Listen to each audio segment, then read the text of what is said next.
वचनामृत 6। नियम का पालन मन लगाकर करो। नियम का पालन केवल नियम समझकर करने में विशेष लाभ नहीं, पर मन लगाकर करने में आनंद है। व्यवहार અને અધ્યાત્મ બંનેમાં આ વાત સત્ય છે। ઉપવાસમાં આહાર ન લેવાનો નિયમ છે, પરંતુ નિયમ ખાતર નિયમ પાળનારાઓએ આહારનો અર્થ સંક્ષિપ્ત કરી અન્નાહાર કર્યો અને ફલાહારમાં તો દૂધમાંથી બનતી વસ્તુઓ, બરફી, પેંડા, થાબડી, રસગુલ્લા વગેરે લેવાય એમ સમજી અન્નાહારથી ક્યાંય ભારે ચીજો લેવાનું માન્ય ગણ્યું। ફળમાં કંદમૂળ લેવાનું માન્ય ગણી બટેટા, શક્કરિયા અને તેની વાનગીઓ અને અનાજથી ઇતર મનાતી વસ્તુઓમાંથી બનાવેલા ચેવડો, પેટીસ, ફરાળી જલેબી વગેરે પણ ચાલુ કર્યા। આમ ઉપવાસના સાચા અર્થમાં મન ન જોડાવાથી વૈકલ્પિક આહારોમાં તે રાચવા માંડ્યું। આવું જ અધ્યાત્મ માર્ગનું છે। તેમાં અમુક માળાઓ, ધ્યાન વગેરે કરવાના નિયમો લીધા પછી મન તેમાં ન હોવાથી રૂટીન પ્રમાણે ઝડપથી અને એકાગ્રતા વગરના જપ કર્યા કે ચોક્કસ આસને અને ચોક્કસ સમયે થોડા પ્રાણાયામ કરી આંખો બંધ કરી બેસી રહેવાનું કર્યું તો તેથી બહુ જ ઓછો લાભ મળે છે। પરંતુ મન જોડીને આ જ નિયમોનું પાલન કરવામાં આવે તો રૂટીનની જડતા નહીં રહે અને એક પ્રકારનો પરિતોષ અનુભવાશે, આનંદ થશે। તાત્પર્ય એ છે કે સાધકે સાવધ રહેવું કે સ્વાધ્યાય, સ્તોત્રપાઠ, કીર્તન, જપ, દેવદર્શન, સ્તુતિ, ધ્યાન, આસન, પ્રાણાયામ આદિ નિયમ ખાતર શુષ્કતાથી નથી થતા ને? આમ થતું હોય તો તે નિયમમાં પૂરું મન રેડીને તેનું પાલન કરવા, પ્રામાણિક પ્રયત્નો કરવા, જેથી યથેષ્ટ લાભ અને આનંદ બંનેની પ્રાપ્તિ થાય અને સમય વ્યર્થ ન જાય। ગોવાળ કે રબારી કે ભરવાડ વગેરે ગાય, ભેંસ, બકરા, ઘેટા વગેરે નકામા થાય અને ખાટકીને વેચે તો પાપ લાગે। આથી તે પ્રાણીઓને તેણે નિભાવવા જોઈએ। આ ન કરવું પડે એટલે તે પ્રાણીને વેચી નાખે, પણ પૈસા હાથોહાથ ન લે અને ખાટકીને જમીન પર મૂકવાનું કહે। પેલો નીચે મૂકે એટલે પ્રાણીને તે ખાટકી લઈ જાય અને વેચનાર પૈસા લઈ ચાલ્યો જાય। તે માને કે મેં ક્યાં ખાટકી પાસેથી પૈસા લીધા છે। શિષ્ય સદગુરુ પાસે પારકી સ્ત્રીને માતા ગણીશ એવી પ્રતિજ્ઞા લે, પણ કુંવારી યુવાન સ્ત્રી તરફ કુદ્રષ્ટિ કરે અને મનથી માને કે એ પરસ્ત્રી ન કહેવાય, એ તો કુમારી છે, માટે પ્રતિજ્ઞા જળવાઈ રહે છે। આ આત્મવંચના જ છે। આમાં પ્રતિજ્ઞાનું હાર્દ ક્યાં જળવાયું? આ ન થાય તો મુંબઈનું પાણી હરામ એમ કહીને વચને બંધાય, પણ મુંબઈની કમાણી ન છોડે અને મુંબઈ જાય પણ પાણી બીજા ગામનું લઈને જાય। આ સર્વ મન મનાવવાની તરકીબો જ છે। પ્રધાનો અને ચૂંટાયેલા સભ્યો બંધારણને વફાદાર રહેવાના તથા ગુપ્તતા રાખવાના સોગંદ લે છે તેના જેવું છે। કોર્ટમાં ન્યાયાધીશ વગેરે સમક્ષ ફરિયાદી, આરોપી કે પોલીસ કે વહીવટી વ્યક્તિ સોગંદ લે છે તેમાં કોને શ્રદ્ધા હોય છે? પૂજ્ય શ્રી કોઈ પણ નિયમ, વ્રત, પ્રતિજ્ઞા કે વચનને તેનું હાર બરાબર જળવાઈ રહે તે રીતે તેનું પ્રામાણિક આચરણ કરવાનું આપણને સમજાવે છે। वचनामृत 7। यज्ञ सबको संतुष्ट करने के लिए। प्रश्न छे, यज्ञ का अर्थ क्या है? उत्तर, यज्ञ अर्थात स्वाहा आहा।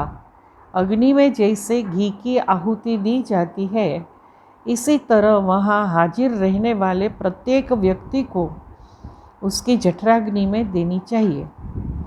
प्राणी मात्र तृप्त हुए बिना यज्ञ अपूर्ण होगा। उदाहरण, श्री कृष्ण भगवान ने द्रौपदी जी से एक कंगाल जो रह गया था उसको अपने हाथों से पकवान बना के खिलाने को कहा। उसके खिलाने पर पांडवों का यज्ञ पूरा हुआ और तभी पांचजन्य शंख का नाद जो यज्ञ पूर्ण होने की निशानी थी हुआ। भगवान किस रूप में आएंगे कोई पता नहीं, इसलिए सबको संतुष्ट करना चाहिए। तात्पर्य એ છે કે યજ્ઞમાં સ્વાહા બોલતા બોલતા દેવતાઓને આહુતિ અપાય છે। ઉપસ્થિત રહેલા તથા અન્ય જરૂરિયાતવાળાઓને અન્નથી તૃપ્ત કરતા તેઓ આહા એટલે તૃપ્તિનો ઓડકાર ખાય છે। આમ યજ્ઞ એટલે દેવો અને પ્રાણી માત્રની તૃપ્તિ કરવી તે। પ્રત્યેક સારા કામથી સર્વને તૃપ્તિ થાય તો તે કાર્ય સફળ યજ્ઞ છે। वचनामृत 8 यज्ञ और प्रार्थना से दुष्काल निवृत्ति। भारतवर्ष में इतने दुष्काल क्यों होते हैं? दुष्काल होते हैं इसलिए कि आजकल यज्ञ बंद हो गए हैं। परमाणु न बनने से वृष्टि कम होती है।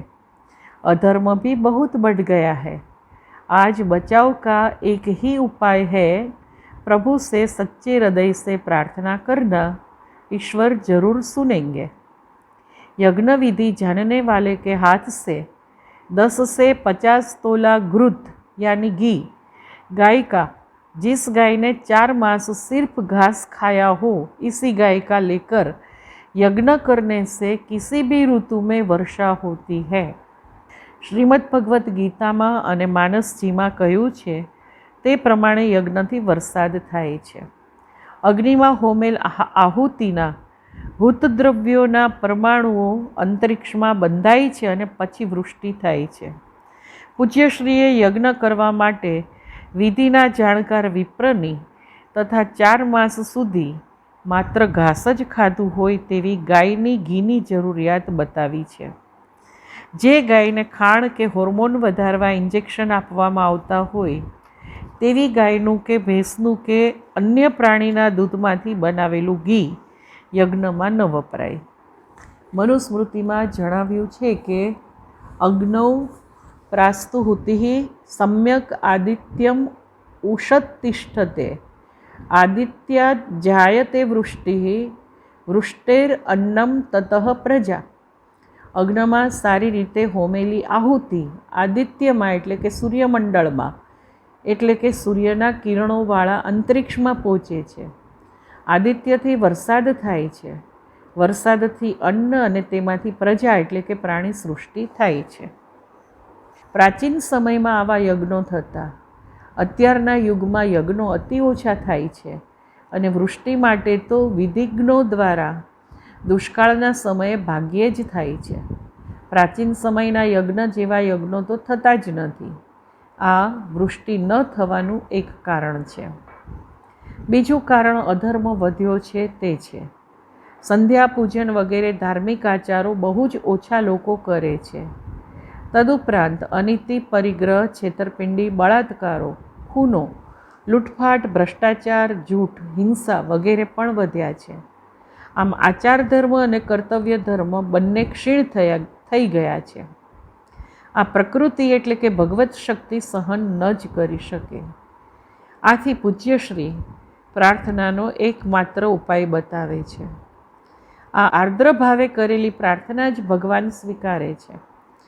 સાચા સંતો આવી પ્રાર્થનાઓથી જ ભગવાનને રીઝવે છે અને વૃષ્ટિ વગેરે કરાવી શકે છે। સર્વજનો આવી પ્રાર્થના કરે તો પણ કુદરતી આપત્તિ જરૂર દૂર થઈ જાય। સદ્ગુરુદેવ નિશ્ચયપૂર્વક જણાવે છે કે સાચા હૃદયથી એટલે કે શ્રદ્ધા અને ભાવથી કરવામાં આવતી પ્રાર્થના પ્રભુ અવશ્ય સાંભળે જ છે। કારણ કે ભગવાન માણસ માને છે તેના કરતાં ક્યાંય વધારે દયાળુ છે। वचनामृत 9 व्रत कैसा लेंगे? व्रत कैसा लेना? 1 सिनेमा न देखने का। 2 हमारे वर्तन से किसी को कष्ट न होवे सो ख्याल रखने का। 3 सत्य भाषण और सत आचरण का। 4 नाम जप और स्वाध्याय खूब करने का इत्यादि।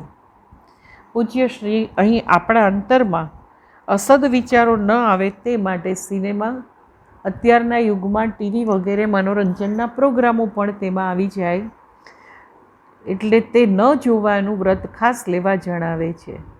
તે જ રીતે આપણાથી કોઈનો દ્રોહ થઈ જવાનું કર્મબંધન ન થાય માટે આપણા વર્તનથી કોઈને કષ્ટ ન પહોંચે તેનું વ્રત લેવા પણ જણાવે છે.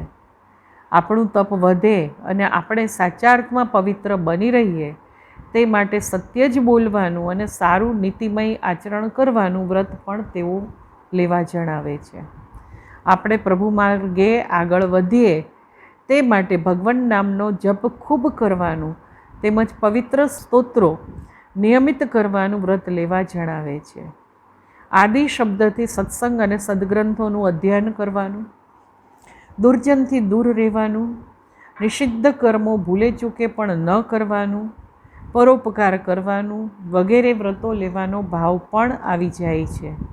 ટૂંકમાં પૂજ્યશ્રી એવા વ્રતો લેવા જણાવે છે કે જેથી વ્રત લેનારનું જરા પણ અનિષ્ટ ન થાય, તે સાત્વિક બને, સદાચારી બને અને પ્રભુ કૃપાને પાત્ર બને. वचनामृत 10 सौभाग्यवती स्त्री का व्रत। सौभाग्यवती के लिए हरितालिका व्रत को छोड़कर अन्य व्रत नहीं है। व्रतों में एकादशी व्रत श्रेष्ठ है। कूड़ा कचरा नहीं खाना, हल्का फलाहार लेना। व्रतो अनेक છે અને સારી રીતે શાસ્ત્રોક્ત રીતે કરવામાં આવતા વ્રતોનું ઇષ્ટફળ પણ મળે છે. સૌભાગ્યવતી સ્ત્રીઓ માટે પૂજ્યશ્રી માત્ર હરિતાલિકા વ્રત માટે જ અનુરોધ કરે છે. અલબત્ત એકાદશીનું વ્રત પણ સર્વશ્રેષ્ઠ છે. તે સર્વને માટે ઉત્તમ વ્રત છે. આથી સૌભાગ્યવતી સ્ત્રીઓ પણ તે વ્રત કરે તો સારું છે. પરંતુ વ્રત નિમિત્તે કરવામાં આવતા ઉપવાસમાં માત્ર હળવો ફળાહાર લેવા જ ગુરુદેવશ્રી જણાવે છે. ફરાળી પેટીસ, ચેવડો, વેફર તેમજ રાજગરાની અનેક વસ્તુઓ, પેંડા, બરફી, ગુલાબજાંબુ, રસગુલ્લા જેવી રાજસી ચીજો લેવાથી ઉપવાસના કોઈ લાભ રહેતા નથી, પરંતુ તંદ્રા, આળસ વગેરે રોગો થાય છે. માટે તેને પૂજ્યશ્રી કૂડો કચરો કહે છે અને તે ન લેવા પર ભાર મૂકે છે. શંકર ભગવાનને પતિ તરીકે પ્રાપ્ત કરવા પાર્વતીજીએ કઠિન તપશ્ચર્યા કરી હતી. પાર્વતીજીનો મનોભાવ જાણીને તેમના પિતા તેમને વિષ્ણુ ભગવાનને વરાવવા ન લઈ જાય તે માટે પાર્વતીજીની સખી તેમને એકાંત ગુફામાં લઈ ગઈ.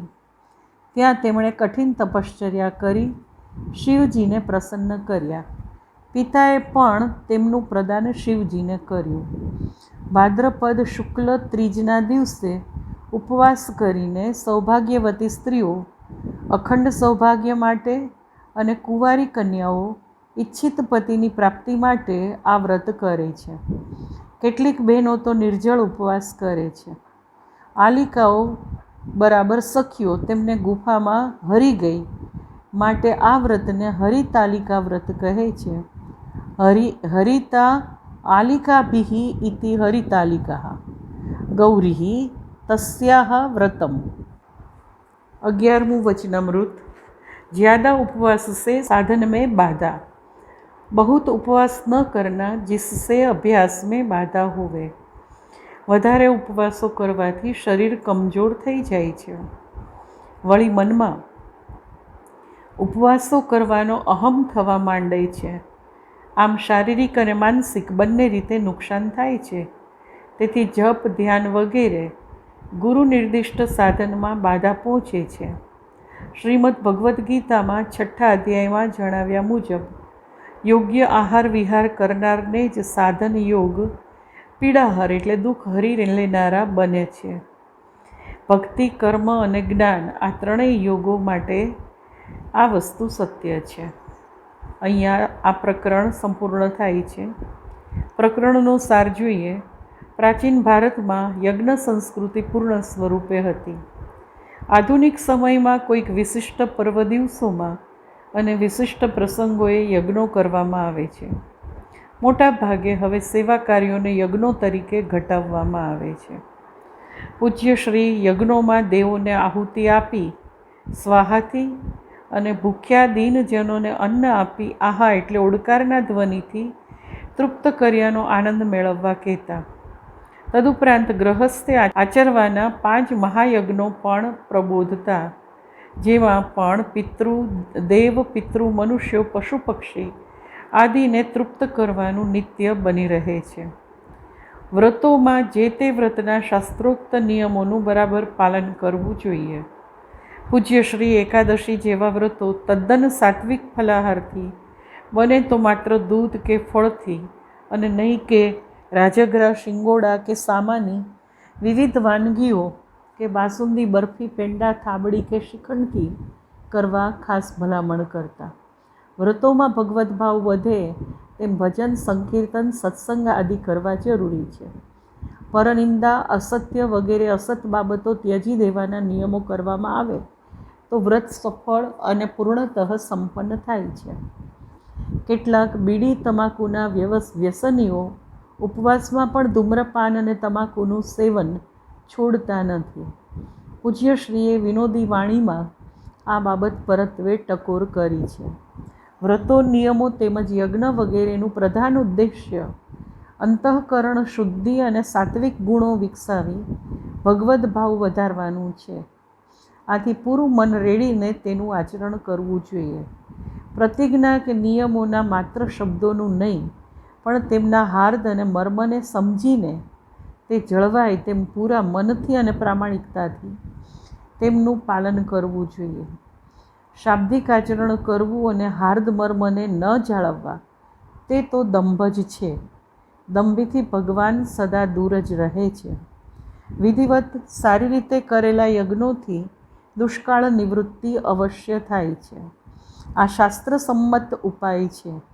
પૂજ્યશ્રી અત્યારના યુગમાં યજ્ઞોના વિજ્ઞાનનો અભાવ અને યોગ્ય રીતે તે કરવાની અપૂર્ણતા બરાબર જાણતા હોવાથી સાચા હૃદયની પ્રાર્થના દ્વારા દુષ્કાળ નિવારણ કરવા જણાવે છે.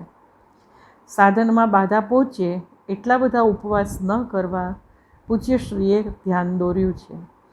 સૌભાગ્યવતી સ્ત્રીઓ માટે સદ્ગુરુ દેવશ્રીએ ભાદ્રપદ માસની શુક્લા ત્રીજનું હરિતાલિકા વ્રત, જેને આપણે કેવડા ત્રીજ કહીએ છીએ, તે ઉત્તમ ગણાય છે. એકાદશીનું વ્રત સર્વ માટે ઉત્તમ છે. અસ્તુ. આ પ્રકરણ અને પ્રકરણનો સાર અત્રે સંપન્ન થાય છે. ઓમ શ્રી સદ્ગુરુદેવાય નમઃ.